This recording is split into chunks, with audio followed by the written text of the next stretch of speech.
And we're live. Hey, good morning. It's 5 a.m. Mester Scrum Show. I am Greg Mester, Scrum Master and Agile Coach. And this is a Scrum Master in training over here. Yeah, that one. And it's early Sunday morning. We're out and about. We did a big a walk, right? We went out with the rain, and it was rainy out there. It's a beautiful morning, though. Now everybody's tired and here in the office. So come on, Bubbles. You coming in? We're either going to have a Fail Army episode right now with the cat and the two dogs sitting behind me.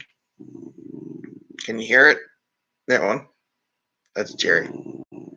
Growling at the cats. Oh, Jerry. So we're either going to have an explosive live broadcast here, or I'll go back and be quiet. Who knows? Poor Bubbles. She wants to come on the show. But this is not a show about kids, dogs, cats, or anything like that. What are you gonna do? He's coming. Go get Bubbles. Pick her up. I don't know. Maybe you can do it. I don't know. Don't get cut up and sliced up in little pieces. Maybe he will be. What's going on? Bubbles made a mess. Bubbles made a mess. Oh. Okay. Apparently, Bubbles made a mess. Anyway, we're not here to talk about that. We're going to talk about the fifth part of our 5-part episode on enterprise transformation, and today's part is about scaling.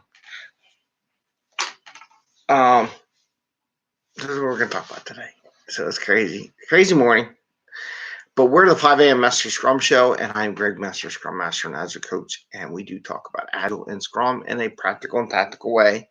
Sometimes we have visitors here that kind of make the show a little crazy, and we try to do this so you can have fun with your family and friends, get home after work. Not work crazy hours, right, Ed? He's over there playing a video game. Okay, so scaling. We talked about different things that break up. This is part 5. So let's kind of do a quick rundown of what we talked about for enterprise. So we talked about introduction training for managers on part 1. Picking teams and introducing teams to Agile, part 2. Coaching teams, leads, and people, and taking the ACC and providing that maybe to your tech leads so they can be coaches. Definitely.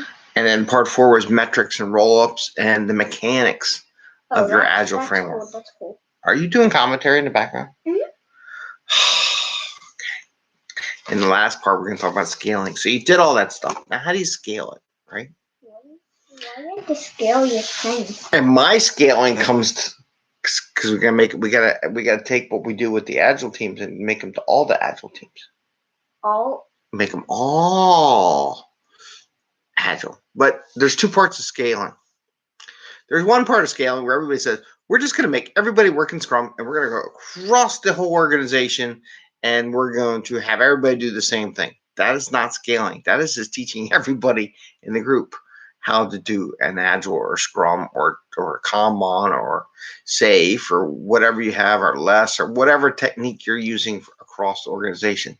That's not necessarily scaling. Scaling is theoretically and more ideally where you got more than one team working on the same work to produce it faster, right?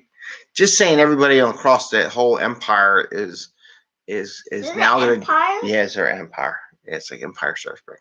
The whole place to be scaled and do an Agile is technically just teaching everybody how to be Agile. Now, a lot of places, this is what I've been through. There are some trains, but I'll be honest with you, the trains aren't designed the way they really intended them in Safe. Where in Safe, you have 4 or 5, 6 teams working on the same product line.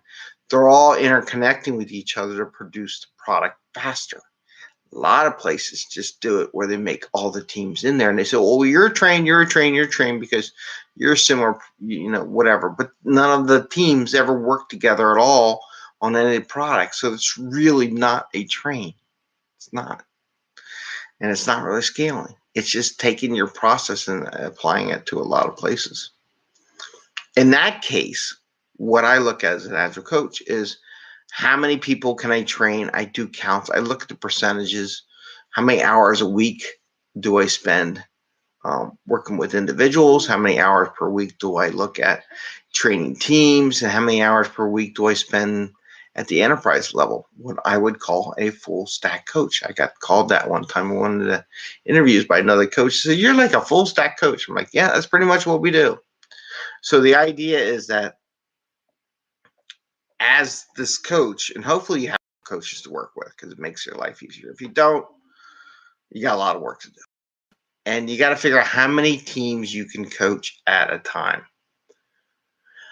The most, I would say, coaching at a time would be 5 teams, right? 5. Not 36, not 40 teams, 5 teams that you're legitimately coaching the teams.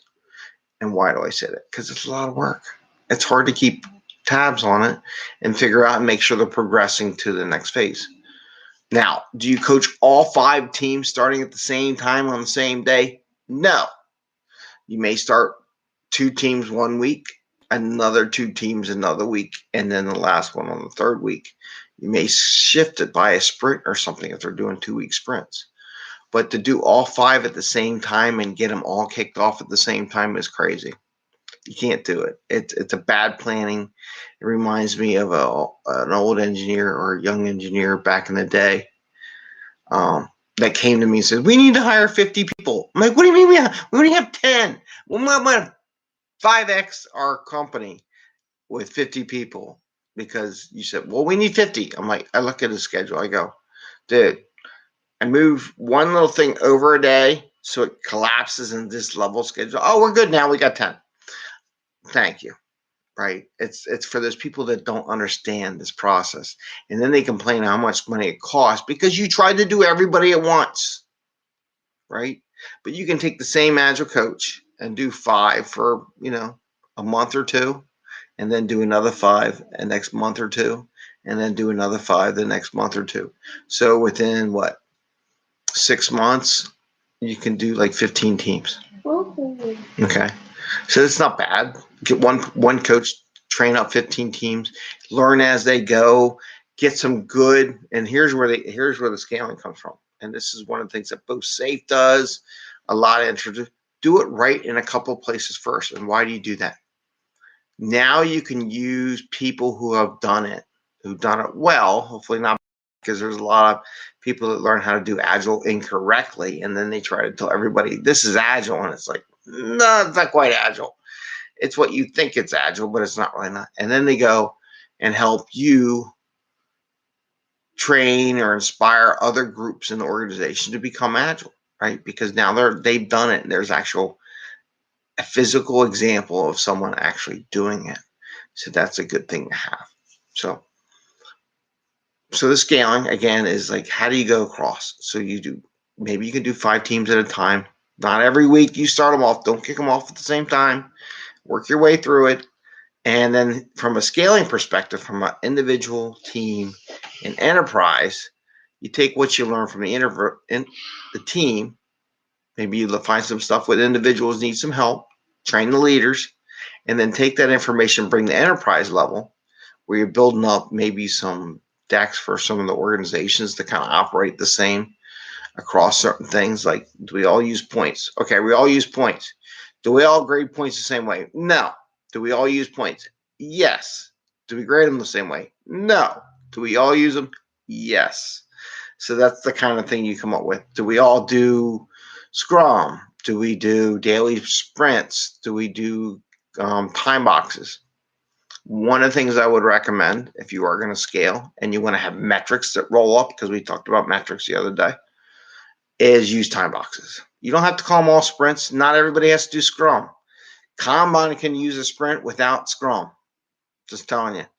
Yeah, you have a constant flow, but you might say, hey, we're going to arbitrarily every month, every 2 weeks, or whatever, and we're going to snapshot how we've done, and so we can compare throughput with the Kanban, with throughput with the Scrum. When I say throughput, I mean amount of work done, right?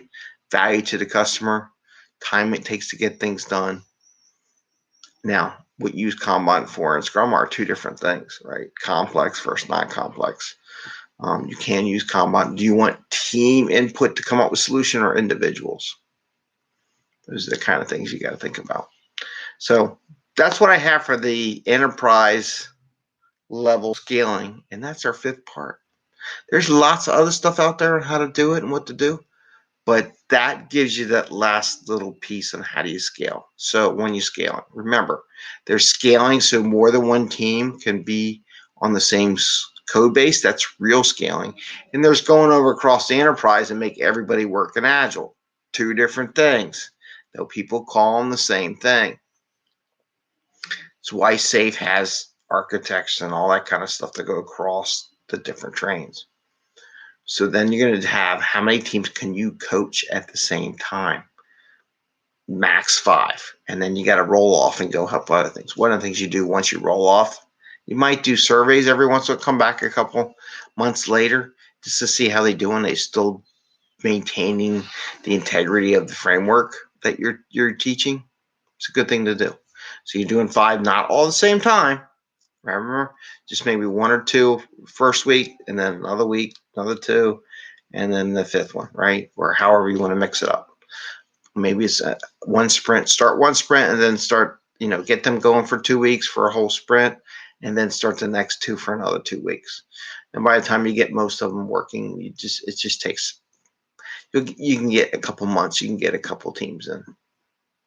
So that's how you do that part. And then there's the vertical scale between a team, a person, a team, and an enterprise. Learning what you get always. Other teams come in at the enterprise, they will share some of their best things they've done, goes down to the team. Comes from the team, goes up through enterprise, and goes across. And that's how you expand. That's how I do it. That's how I do the enterprise transformation. Again, and that's just to say, hey, we just all want to work in Agile. It doesn't mean you scaled, doesn't mean you took advantage of efficiencies, doesn't mean you did a very good coordination between different teams, right? That's real scaling.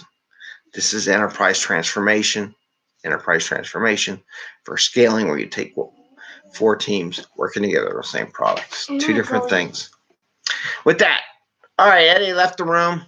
We're all heading out. Dog snoring. No cats. Please give us a thumbs up if you like the show. Ring the bell. And I wish you all a really happy Sunday. And enjoy. And what was this, sir?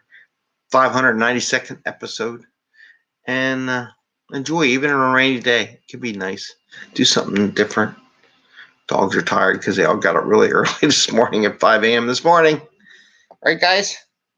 Right, Dad. We're tired. All right. Have a great day, and we'll see you tomorrow. Bye. See ya.